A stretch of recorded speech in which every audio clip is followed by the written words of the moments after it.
Rikthehemi sërish në studio. Renis, po vazhdojmë bisedën tonë, ka shumë çështje, ka shumë panjohura, po besoj do të përpiqemi të sqarojmë. Në këtë mes janë hedhur idetë të përshtatjes të ligjit të migracionit për migracionin e ligjshëm për shembull sipas sistemit kanadez, që bazohet në aftësi profesionale.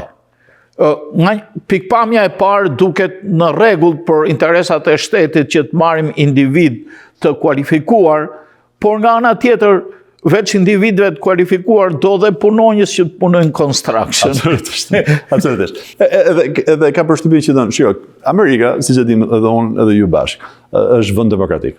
Nëse kemi një parim lojë gjatë gjithë kohës, është demokracia në vend. Dhe atë demokracinë e shikojmë në çdo aspekt mundshëm të jetës këtu në Amerikë. Dhe një nga aspektet është ky i imigracionit. Në një farë mënyrë, shteti amerikan, Kongresi amerikan, presidenti amerikan, që nga 1986, edhe më parë, por që nga 1986 deri më sot, kanë pasur gjatë gjithë kohës si synim demokracinë në sistemin e imigracionit, në hyrjen kush vjen brenda. Në qoftë se neve heqim demokracinë dhe vëmë një farë meritokracie, çfarë bëjmë në aspektin e imigracionit? Po krijojmë një sistem të ri që thotë që vetëm nëse ti shkon në shkollë dhe ke këto kualifikime specifike ke aftësi të vish në Amerikë. Krijon një tjetër lloj imigracioni. Ndryshe nga ky imigracioni demokratik që vendi ka pasur që në fillim të historisë së tij, 300 e kusur vjet deri më sot. Tani a ka aftësi Amerika që ta bëjë këto absolutisht tër ditën e tër natën, s'ka asnjë gjë të keqe. Në një farë mënyrë këto janë vendime në bazë të historisë tonë, bazë politikës tonë, që kemi aftësi të bëjmë në lidhje me kush vjen, kush hyn, kush del. Ajo s'ka asnjë gjë të keqe. Por do të ndryshonte tej masën natyrën e emigracionit. Po kjo është interesante. Vetë presidenti zoti Trump, kur u pa me presionin e fermerëve se nuk po ka fermerë që të punojnë në punët sezonale, u tërhoq nga një hap. Megjithatë të ndalemi tek situata aktuale. A cënon ky vendim të drejtën e aplikantëve që kanë përfunduar procesin, edhe kanë paguar dhe tarifat që të hyjnë në Shtetet e Bashkuara? Absolutisht, tër ditë tër natë. Në një farë mënyrë ky është ndalim që do i bëhet kujdo që është në pakërcësi kanë çfarë faze të aplikimit je. Në qoftë se je akoma i pambritur në terren, sepse vetë momenti i pranimit brenda në territorin e Amerikës është momenti i fundit, mbasi hyn ke kufiri amerikan i parë, kurdo që hyn. Kështu që nëse ti vjen dhe ndalon në aeroportin tonë Detroit, ndalimi i parë në Amerikë, ai është momenti kur bëhet pranimi final. Deri në atë moment, kjo ndalon çdo hallk tjetër. Pa rëndësi ka ku je, pa rëndësi ka çfarë ke paguar, pa rëndësi ka sa ke pritur. Kjo është thjesht një farë një ndalesë indefinitive deri në momentin ku do ndryshojë ky rinterpretimi i ligjit. Megjithatë thuhet që është pezulluar, nuk thuhet që është ligji se ndryshojnë dot. Shiko, ligji e vetmja mënyrë se ndryshon ligji këtu është po nëse Kongresi merr vendim, bën analizën e tij dhe kalon diçka tjetër që në një farë mënyrë anashkalon këtë ose ndryshon këtë ligj që kemi sot që 1986, edhe presidenti amerikan hedh firmën pastaj mbasi Kongresi merr veprim. Përveç se nëse do bëhet një diçka e tillë, dhe mos harro, arsye pse nuk është bërë që në 1986 në ndryshim nuk është sepse s'ka pasur idera më parë politikanët tanë që ndryshojnë ligjin e imigracionit, përkundrazi. Çdo fushat politike ka nga një argument në lidhje me ligjin e imigracionit, duan të bëjnë ndryshime. Po është thjesht s'ka pasur vullnet politik ose aftësi vullneti politik në mënyrë që të arrijmë ndryshimet që janë dashur gjatë viteve. Nuk e shoh të mundshme edhe sot e kësaj dite që të bëjë një ndryshim i tillë. Ligji do mbetet ky që është. Për sa kohë kemi aftësinë të shikojmë diapazon në të ardhmen, brenda mundësive tona për të analizuar, nuk shoh një aftësi për ta ndryshuar ligjin. Megjithatë thuhet që dy lloje të tjera vizash, si vizat turistike dhe studentore nuk pengohen nga ky ndalim, apo pengohen? Jo, deri në farë mënyrë, ose në këtë moment që flasim aktualisht, po flasim vetëm në lidhje me një koment që është marrë nga disa gazetar nga Sekretaria e Shtetit, që është për nga Sekretaria e Shtetit. Detyrimisht, deri një farë pikë jemi në terr dhe ka shumë spekulim nga çka fakte. Edhe detyrimisht ajo gjithmonë krijon një farë hezitimi të paktën unë si profesionist që të bëj analizën e plot të kësaj situate. Por realisht në bazë të prononcimit që është bërë ose që paktën që përzbullohet që është bërë nga Sekretaria e Shtetit, Presupozojmë që vizat e tjera janë në vazhdim e sipër. Bashkimet e tjera familjare, ato që ndodhen brenda vendit, për shembull sepse kemi bashkime ku edhe individët kanë ardhur brenda me viza turistike dhe bëhet bashkim familjar këtu me qytetar amerikan, shqiptarin ton për shembull në rastin ton shqiptar, ku bëjmë bashkim me bashkëshortën, gjëra të tilla. Ato supozohet vazhdojnë akoma. Nuk shikojmë në një gjë që ndalon. Kjo ishte specifike në lidhje me këto. Por gjithsesi, ana krijon neve një farë hezitimi si profesionist ku jemi në procese të tilla absolutisht, sepse në fund fare do shkojmë do merrem me të njëjtët oficerë imigracioni. Po. Pjesë të njëjtit sistem që bëjnë njëjtat analiza. Është interesante sepse kjo ka shumë pikë pyetje. Absolutisht. Dhe duke pasur shumë pikë pyetje, edhe njerëzit janë të pasigurta. Për kjo vizat e punës H1B, si quhet. Po, edhe mos harrojmë, patjetër. Për opinionin tim modest, edhe ka pasur prononcime të tjera nga qeveria në lidhje me ato lloj vizash. Ato janë ndikuar edhe më parë nga prononcime të tjera, para se ndodhte ky prononcim i Sekretarisë të Shtetit. Dhe në farë mënyrë neve nuk e kemi ndjerë si komunitet sepse shumë prej tyre vizave përdoren më shumë nga grupet nga vendet si India dhe Kina. Para se të vim neve, sepse është thjesht çështje numrash. Dhe ato janë viza që janë pak më specifike në lidhje me profesione ndryshme. Edhe nga kompanitë e mëdha që merren me Patjetër. Po gjithsesi edhe ato do ndikojnë. Edhe ato janë ndikuar, do vazhdojnë ndikojnë prej këtyre prononcimeve sepse në një farë mënyrë edhe një herë jemi brenda të njëjtit sistem. Janë të njëjtat edhe bëhet e njëjta analizë. Nëse problemi ekziston në lidhje me këto 75 shtete, ku vendimarrja në bazë të këtyre 75 shteteve është problematike në bazë të veprimeve që qytetarët e këtyre 75 shteteve bëjnë edhe kryen kur mbërrin në Amerikë. Nuk kanë ndryshim nëse vinë këtu lidhje me viza imigracioni apo viza turistike. Nuk kanë ndryshim nëse vinë këtu me viza në bazë të aplikimeve emigrantësh apo H1Bs, pakërcika.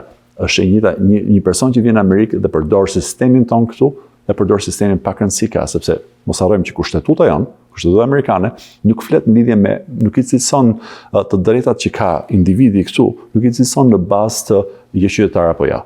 I cilëson vetëm nëse je person. Dhe person është kushdo që ekziston në terren. Detyrimisht kushtetuta I aplikohet që të gjithëve, të drejtat nën kushtetutë I aplikohen që të gjithëve. Po kjo është një element që ngatrohet edhe për migracionin e palishëm. Absolutisht. Të njëjtit individ, ti mund të jesh I palishëm tër ditën e tër natën. Nuk ke nevojë të jesh I palishëm në mënyrë që të përfitosh nga sistemi kushtetues që kemi neve. Për shembull, ti mund mos kesh dokumenta dhe nuk përfiton në shumë drejtime për shembull lidhje me ndihma sociale, siç përfisim më parë. Por a përfiton nga mbrojtja e ligjit kriminal? Absolutisht, dhe të drejtat që ke si person. A ke drejtën shohësh në gjykatë? E drejtat shëndetësore. Unë mbaj mend kur kam mbritur unë, ime shoqe ishte 7 zën, 6-7 muaj, se aq lejojnë më martesë të pengojnë, edhe njerëzit të cilët mësuan këtë fakt, edhe njerëz të afërme, ti do shfrytëzosh sistemin ton për të lindur. Absolutisht, ja.